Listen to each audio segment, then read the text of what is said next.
हमारे भारत में कलाकारों की कोई कमी नहीं है। अब इस महिला को ही देख लीजिए, ये कोई आम महिला नहीं है।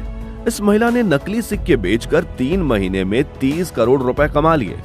हम लोग 100-500 के नोट तो चेक कर लेते हैं, लेकिन 10-20 के सिक्के कभी चेक नहीं करते। बस इसी बात का फायदा उठाकर इस महिला ने बड़े बड़े चोरों को शर्मिंदा कर दिया है। तभी कहते हैं औरतों का दिमाग पुरुषों से ज्यादा चलता है। अब इस दीदी ने तो यह काम किया है। कैसे और कैसे पुलिस ने इस गिरोह को पकड़ा, ये सब हम आज की वीडियो में जानेंगे। तो बने रहिए इस वीडियो के साथ, और अगर आप हमारे चैनल पर पहली बार आए हैं तो इस चैनल को सब्सक्राइब करना ना भूलें। और आपके साथ भी कहीं नकली सिक्कों वाला कांड हुआ हो तो हमें कमेंट में जरूर बताइएगा। चलिए शुरू करते हैं। यह घटना है बहादुरगढ़ की। इस महिला ने अपने 3 साथियों के साथ नकली सिक्के बेचने का प्लान बनाया। पहले उन जगहों की जाकर जानकारी ली जहां खुले पैसों की ज्यादा जरूरत थी, जैसे दुकानदार, टोल प्लाजा और मंदिर। फिर उसके हिसाब से नकली सिक्कों की डुप्लीकेट कॉपी बनाते और मार्केट में बेचने में सफल हो जाते। पहले तो ये महीने में 10 या 20 हजार कमा रहे थे, लेकिन धीरे धीरे डिमांड बढ़ती गई और ज्यादा से ज्यादा नकली सिक्के बनाने में लग गए। अब ज्यादा सिक्के बनाने थे तो इनको ज्यादा मशीनों की जरूरत थी। फिर इस महिला ने अपने साथियों के साथ मिलकर एक फैक्ट्री लगाई। इस फैक्ट्री में रोजाना हजारों नकली सिक्के बनाते थे।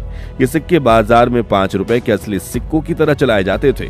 5 रुपए के सिक्के को बनाने में लगभग 50 पैसे लगते थे, लेकिन इस शातिर महिला के इस कम लागत में 5 रुपए का सिक्का तैयार करने की आइडिया ने बहुत सारे लोगों को मुनाफा कमवा दिया। सबसे पहले इन लोगों ने टोल प्लाजा को टारगेट किया। सुबह सुबह ये महिला और उसके 3 साथी नकली सिक्कों की बोरियां लेकर एक गाड़ी में आते थे और टोल प्लाजा के कर्मचारी बिना शक के इनसे हजारों रुपए के सिक्के खरीद लेते थे। इस महिला ने भारत के सभी अहम टोल प्लाजा पर अपना कारोबार बना रखा था। टोल प्लाजा पर नकली सिक्के बेच इस महिला ने 3 महीने में 30 करोड़ रुपए कमा लिए। यह धंधा बहुत जोरों शोरों से चलता रहा, लेकिन एक दिन आता है जब इस धंधे का खुलासा होता है। टोल प्लाजा के कर्मचारी को दिए गए सिक्के के वेट में अंतर लग रहा था। जब सभी सिक्कों को अच्छे से चेक किया गया तो पैरों से जमीन खिसक गई। तुरंत कर्मचारियों ने यह जानकारी पास के पुलिस थाने में दी। पुलिस ने पूरे प्लान के साथ टोल प्लाजा पर सुबह से नाकेबंदी की हुई थी। और अब अगला दिन आया जब नकली सिक्कों से भरी गाड़ी टोल प्लाजा के पास आती है। गाड़ी को जब चेक किया जाता है तो लाखों रुपए के नकली सिक्के बरामद हुए और उस महिला के साथ 3 साथियों को गिरफ्तार कर लिया गया। पूछताछ में जब आरोपी महिला ने सब खुलासा कर दिया तो पुलिस ने तुरंत बहादुरगढ़ की फैक्ट्री पर छापा मारा।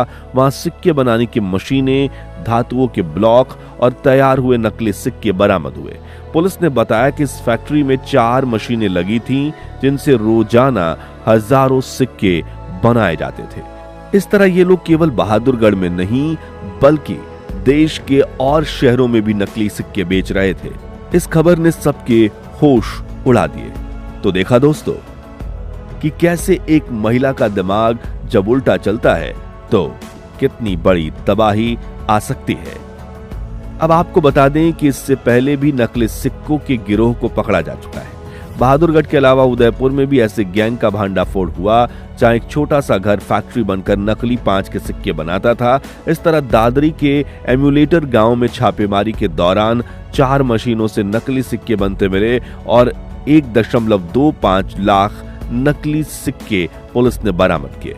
इसके मुख्य आरोपी ललित सोनी, शिवलाल सोनी और सौरभ जैन थे, जो 10-10 किलो के पैकेट में नकली सिक्के बाजारों और टोल प्लाजा में भेजते थे।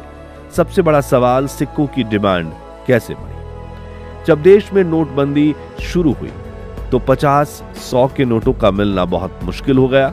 इस वजह से 10 और 20 के सिक्के आसानी से मिल जाते थे। सिक्कों की जरूरत इतनी ज्यादा थी कि बिना चेक किए ये सिक्के ले लिए जाते थे। यही वजह है कि कई लोग लाखों करोड़ों रुपए महीने में कमा लेते हैं और दरअसल ये गैंग बार बार पकड़े भी जा रहे हैं। सबसे बड़ा सवाल अब उठता है कि असली और नकली 10 के सिक्के की पहचान कैसे करें। सबसे पहले इंपॉर्टेंट पार्ट ये है कि आपके जेब में जो 10 रुपए का सिक्का है वो असली है या नकली, ये कैसे पता चले। आरबीआई ने अलग अलग टाइम पर 10 रुपए के कई डिजाइन जारी किए। लेकिन कुछ बेसिक बातें हैं जो मदद कर सकती हैं। पहला, बायोमेटेलिक डिजाइन। 10 रुपए का सिक्का 2 धातुओं से बना होता है। बाहर का रिंग एक अलग मेटल, पीतल जैसा रंग, अंदर का सर्कुलर हिस्सा थोड़ा अलग शेड या सिल्वर या गोल्ड मिक्स वाला। अगर रंग बहुत ही फीका, धब्बेदार या क्वालिटी बहुत घटिया लगे तो शक की गुंजाइश है। दूसरा, डिजाइन और लिखावट। एक साइड पर अशोक स्तंभ, साथ में भारत और इंडिया साफ साफ और अलग अलग लिखे होते हैं। दूसरी साइड पर 10 रुपए या सिर्फ 10 और नीचे डिजाइन जैसे कमल का फूल आदि हो सकता है। ये डिजाइन वेरिएशन असली में भी होते हैं। नकली में अक्सर लिखावट हल्की, धुंधली, स्पेलिंग गड़बड़ के साथ साथ भारत इंडिया बहुत पास या अजीब तरीके से लिखा हो सकता है, या ऊपर नीचे बेकार सी हॉरिजॉन्टल लाइंस दिखाई देती हैं। तीसरा, ध्वनि टेस्ट। अगर असली सिक्के को किसी सड़क के सतह पर गिराओ तो एक साफ मेटेलिक, थोड़ी लंबी टुन जैसी आवाज आती है। नकली सस्ते मेटल से बने होने पर अक्सर इनके द्वारा खोखली, फीकी, बदली हुई आवाज आती है। चौथा, वजन और साइज। असली सिक्के का वजन स्टैंडर्ड होता है, हाथ में लेने पर नॉर्मल लगता है। नकली कभी बहुत हल्का या बहुत ज्यादा भारी हो सकता है।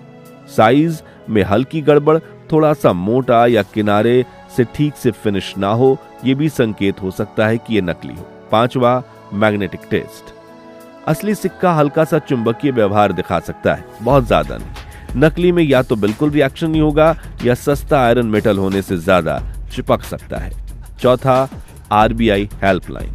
अगर फिर भी कंफ्यूजन हो तो रिजर्व बैंक ने 10 रुपए के सिक्कों को लेकर गाइडेंस के लिए टोल फ्री नंबर 1444 भी दिया है, जहां से सिक्के की बेसिक जानकारी मिल सकती है। नकली सिक्कों से देश को क्या नुकसान? आप सोचेंगे भाई 10 रुपए का सिक्का है, इसमें कौन सा इतना बड़ा क्राइम है, लेकिन इफेक्ट बहुत बड़ा है। मार्केट में कॉन्फिडेंस टूटता है, लोग कुछ डिजाइन वाले सिक्के लेने से मना करने लगते हैं, जबकि वो असली भी हो सकते हैं। दुकानदार, रिक्शा वाले, छोटे व्यापारी को दिक्कत होती है। पब्लिक के पास पड़े सिक्के पर भी शक होने लगता है और सर्कुलेशन गड़बड़ा जाता है। ऊपर से पुलिस, कोर्ट और सिस्टम पर अतिरिक्त भार, क्योंकि हर बार ऐसे किसी गैंग को पकड़ने के लिए स्पेशल ऑपरेशन चलाना पड़ता है। तो दोस्तों ध्यान दें, अगर आपके भी गुल्लक में 10 या 20 के सिक्के हैं तो एक बार चेक जरूर कर लेना। उम्मीद है इस वीडियो से आपको बहुत कुछ सीखने को मिला होगा। मिलते हैं ऐसी और मजेदार टॉपिक के साथ। जय हिंद।